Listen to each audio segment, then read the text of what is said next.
You think you'd charge into battle like a hero, sword raised, sunlight glinting off your armor, ready to fight for glory and honor. No, you wouldn't. You'd be dead before you even finished your speech, because a real medieval war wasn't a movie. It was a screaming, sweating, chaotic nightmare. You wouldn't hear the soundtrack, only the sound of metal smashing bone and men begging for their mothers. You'd step into the mud, trip on a corpse, and get kicked in the ribs by someone on your own side. The air would burn your lungs, a mix of smoke, blood, and absolute panic. And if you're thinking, I'd still fight, well, you might. For 30 seconds, until exhaustion, fear, or a mace to the head taught you that bravery has an expiration date. Welcome to a real medieval war, where everyone thought they were a hero, and most didn't live long enough to find out they weren't. To understand why you wouldn't survive a medieval war, you first need to forget everything you've seen in movies. There were no neat duels, no synchronized armies, and definitely no slow-motion shots of handsome knights winning honor for the kingdom. Real battles were messy, loud, confusing, and smelled like something died last week, because usually something had. Armies back then weren't professional soldiers. They were farmers, blacksmiths, drunks, priests, teenagers, anyone the Lord could convince or threaten into picking up a weapon. The lucky ones had rusty helmets, the rest went into battle wearing hope and fear as armor. And the tactics? Simple. You find the enemy, you run toward him, you scream, then you pray. Because once the lines collided, there was no strategy, only chaos. Chroniclers tried to make it sound noble, of course. They wrote about glory, faith, and destiny. But those men were sitting safely in monasteries miles away from the smell of rotting horses and burnt flesh. They never heard the sound of 1,000 men hitting each other with iron for 10 straight hours. Medieval war wasn't about victory. It was about surviving the noise, the heat, and the horror long enough to tell someone else how crazy it was. So forget the shiny armor and trumpet fanfares. You're not entering a legend. You're walking into organized madness. Welcome to medieval crazy history, where the truth is always louder, bloodier, and much, much weirder than the legend. The first thing you'd notice in a real medieval war isn't the sound of swords clashing. It's the noise, the unbearable, brain-shattering noise. Thousands of men screaming, horses shrieking, drums beating, horns blowing. It's not a battle. It's a thunderstorm made of human fear. You can't hear commands. You can barely see. The field is covered in smoke, mud, and people who should have stayed home. Someone's already tripped over a body. Someone else is screaming because they dropped their sword. Another guy is running in the wrong direction, shouting something about honor, while missing half his armor. This is medieval warfare. No formations, no finesse, just raw panic wrapped in steel. The line between order and chaos lasted about 10 seconds, right until both armies collided like two drunken mobs at a festival gone horribly wrong. If you're lucky, you might get a hit in, but chances are you won't even know who you're fighting. In the confusion, you could end up stabbing a friend or getting crushed by your own side. Medieval battles weren't clean duels. They were traffic jams made of terror, blood, and bad decisions.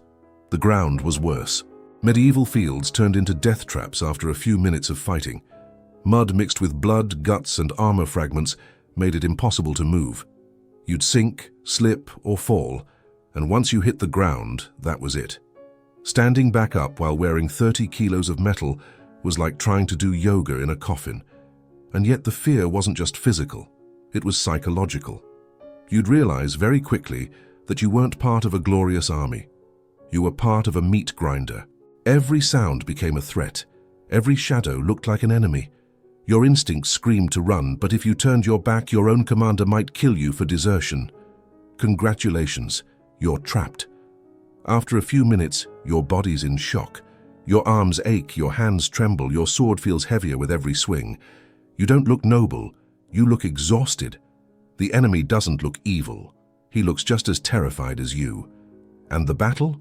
It doesn't look like victory. It looks like insanity. By the time the shouting fades and the first crows start circling above, you understand the real cost of medieval war, not in glory, not in honor, but in sanity. Because what no one tells you about battle is that surviving it was sometimes worse than dying in it. Let's talk about armor, that shiny, glorious shell that movies make look so noble and elegant. In reality, It was a medieval sauna designed by sadists. Knights didn't leap off horses doing flips and rolls like gymnasts. They moved like exhausted refrigerators with swords. The full set of plate armor could weigh anywhere between 25 and 35 kilos. That's the same as strapping a toddler made of metal to your entire body and then trying to run a marathon in July. Inside that armor, it was hotter than hell. After 10 minutes of combat, your body would start begging for oxygen. You couldn't scratch your nose. You couldn't wipe the sweat burning your eyes. You just kept fighting blind, slippery and miserable, cooking in your own bravery. And the smell? Days without washing, padding soaked in sweat and blood. When knights lifted their visors, it wasn't to look heroic. It was because they were about to pass out. Every movement was a gamble. To swing your sword, you needed balance. To step, you needed luck. And if you fell, you were a turtle in steel, praying someone didn't decide to test their aim. The truth is, armor was brilliant for protection, but terrible for being human. It made you slow, hot, clumsy, and nearly blind. It turned heroes into heavy metal statues, praying not to trip. So when you picture a medieval knight charging into battle, remember this. He wasn't thinking about honor or courage, and he was thinking, "Dear God, please don't let me fall in front of everyone." If you've ever held a medieval sword and thought, "Wow, this feels powerful," congratulations. You're holding history's most misunderstood tool. A real sword fight wasn't elegant. It was a desperate, sweaty, chaotic mess of hacking, screaming, and hoping you hit something before you died. Weapons weren't made to look cool, they were made to destroy. The sword was a luxury. Most men carried spears, axes, or sticks with nails hammered into them. Farmers brought pitchforks. Blacksmiths brought hammers. Fear made everyone creative. The mace, the flail, the war hammer, all designed to turn bones into soup. Pole arms could yank you off your horse like a fish on a hook. There's nothing noble about dying face first in the mud, because a farmer with good aim pulled your leg. And the wounds, like they were nightmares. A sword didn't slice cleanly. It smashed, tore, and infected. Arrows didn't kill instantly. They bled you slowly.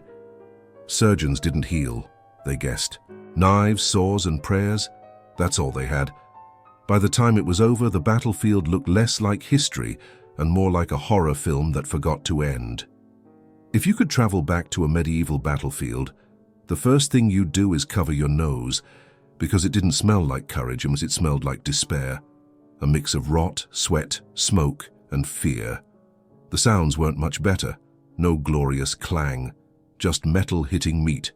Every hit a grunt, every scream a nightmare. It didn't sound like glory. It sounded like a butcher shop run by demons. Fear lived in every breath. Even veterans weren't immune. They just learned to fight through it. Eyes empty, hands shaking, moving by instinct, not bravery. Because once the first arrow flew, courage died. Instinct took over. The Middle Ages weren't glorious. They were insane. And when the chaos finally stopped, silence didn't sound like peace. It sounded like guilt. Victory wasn't banners and trumpets. It was broken bodies, stolen boots, and shaking hands. You didn't raise your sword. You dropped it because you couldn't hold it anymore. You didn't earn glory. You earned nightmares. Kings called it triumph. Poets called it destiny. But the soldiers who lived called it what it was, horror. Maybe that's why they prayed so much. Not because they were holy, but because they'd seen hell and didn't want to go back. So yes, technically you survived the first minute of a medieval war. Congratulations. Now you get to spend the rest of your life trying to forget it. So the next time someone says they were born in the wrong century, remind them of this. They wouldn't last a minute in the one they miss. The Middle Ages weren't a golden age of courage. They were a test of endurance. Glory wasn't shining armor and proud banners. It was breathing through the smell of blood and still having the will to stand. And maybe that's the miracle of that time, that somehow through chaos, fear, and madness, humanity survived. So no, you wouldn't survive the first minute of a real medieval war, but the ones who did. They didn't just make history, they paid for it. Thanks for watching Medieval Crazy History, where truth is often stranger and way more painful than legend.